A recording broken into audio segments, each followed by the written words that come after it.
My name's Rachel Pedersen, and in 10 years, I went from an alcoholic single mother on welfare and food stamps to owning 2 multi-million-dollar businesses. Here's my story, unfiltered.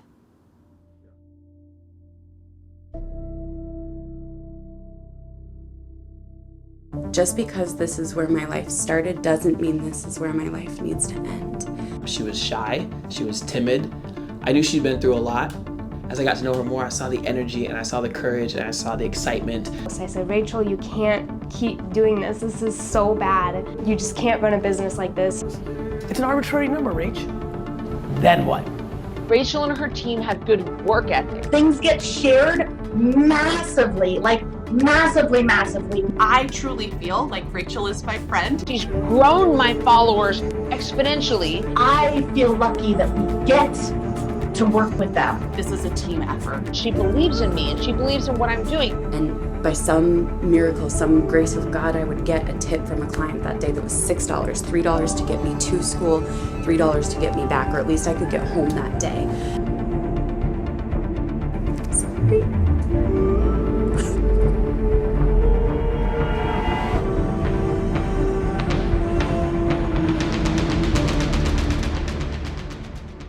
Okay.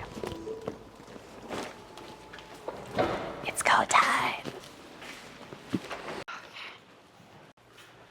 My name's Rachel Pedersen, and I'm a social media strategist and marketing educator and new author. Growing up as the daughter of prominent leaders in different churches, one of the things that a lot of people don't realize is we didn't always have a lot of money. I remember growing up on WIC and government support, and there was never enough money for clothes or toys, and so everything was hand-me-downs, which was totally fine. My life started in a basement of a wonderful elderly woman named Gertrude, and my parents actually rented that place for $100 a month. And it was tiny. I want to say maybe 500 or 600 square feet max. I don't really love talking about this part of my life very much because it was really painful at times. Some things started to go on in my house. Things took over and kind of changed the trajectory of where my family was going. There were issues with addiction and abuse and neglect, and my parents started fighting a lot, and police were in and out of our house quite a bit.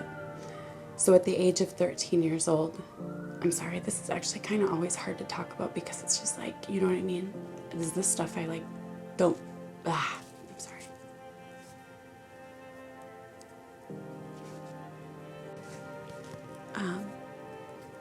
And so at the age of 13, my parents started separating and getting back together, separating and getting back together. And for 5 years until the time I was 18, I just felt like it wasn't that the foundation was broken. I was like, it doesn't feel like there's a foundation at all. I don't know who to trust. I don't know where I'm safe. I don't know who has my best interests in mind. And so at the age of 18, my parents finally got a divorce. And even though I had been a straight A student up until that season of life, no one realized like she's not okay.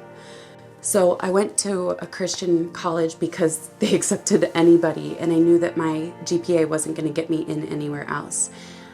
I went to that college for 2 years for music. I was going to be a singer or a worship leader, just like my mom. And after 2 years, I went off the rails. I started partying, I became an out of control person, which is, I think, a natural progression from growing up in chaos.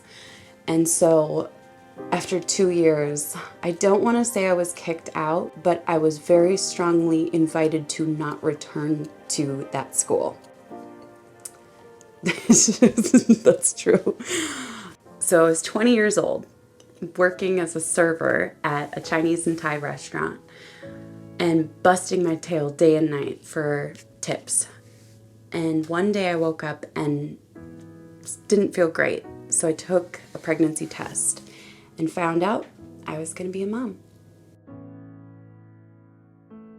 As much as I tried to make that relationship work, it wasn't the right fit. And a few months after my daughter Dakota was born, I was a single mom.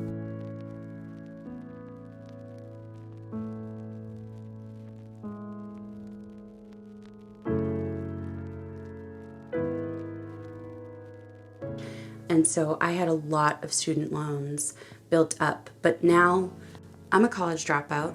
I have no certifications. I have no reason for people to hire me. And I started applying for jobs everywhere.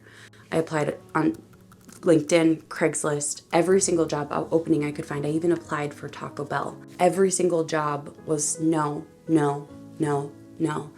And I started to kind of panic because now there's a human relying on me to figure this out. So I did what pretty much anyone else would do, and I started to look for options and resources.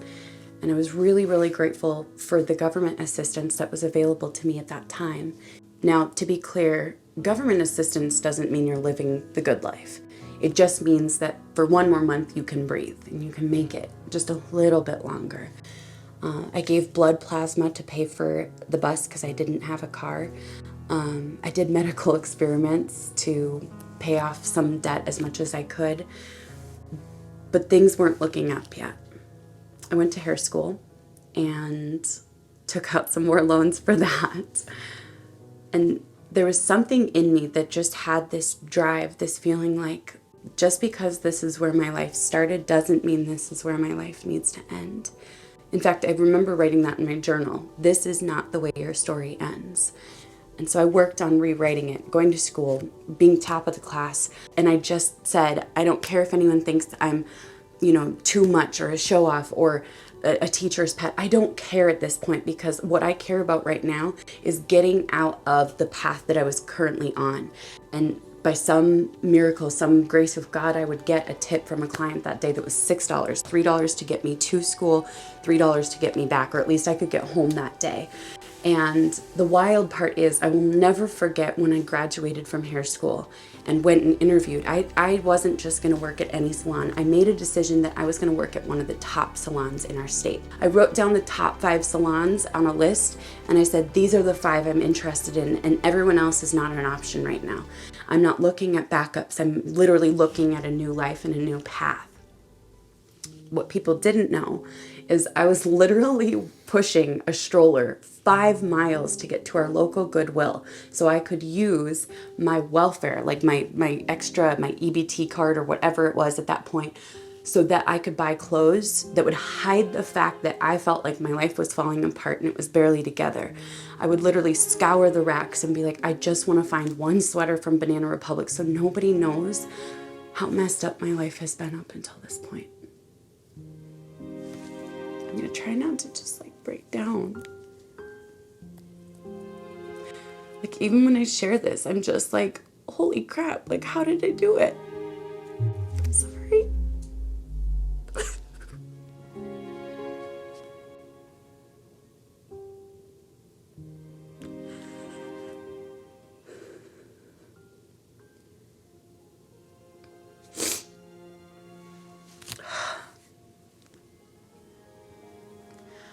So I'd scour the racks and look for a shirt that didn't have a hole or didn't have anything wrong with it. Something that hid the fact that I was literally a single mom trying to get out of a life of poverty and addiction and abuse and domestic violence. I was doing everything I could.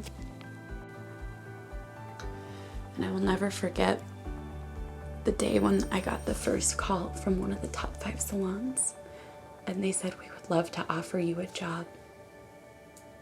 And I feel like it was one of those moments, kind of like the ones you see in movies, where I literally fell to my knees trying to hide the fact that I instantly was falling apart, but also saying goodbye to a past. We had literally closed the chapter, and now one of the top salons wanted me.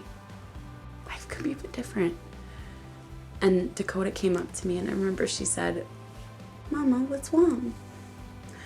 And I looked at her and she didn't understand, but I said, baby girl, life is never gonna look the same again.